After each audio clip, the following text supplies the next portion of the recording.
What's up, everyone? Crazy Pilot here. Just wanted to make a quick video of the 1968 Mooney I just purchased, Christmas present to myself. Let's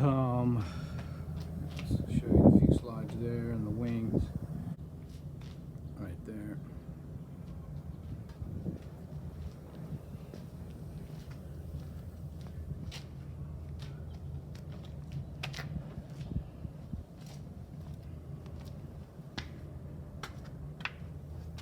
There's the inside.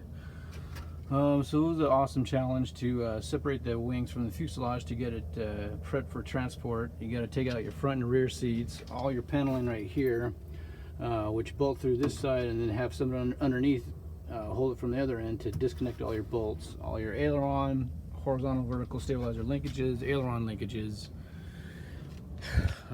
from your wing spars here.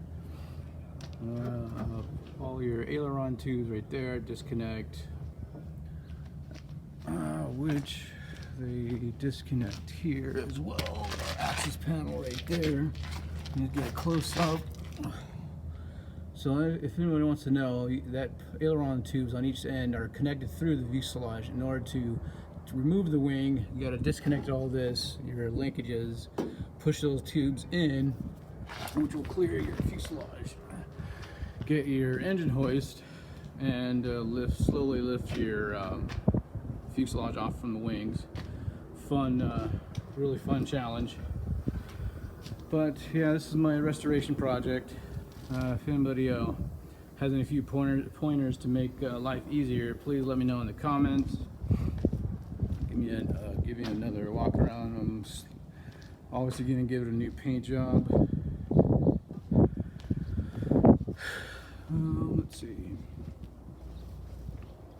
And so the original motor on this was the Lycoming 0360 A1D variant.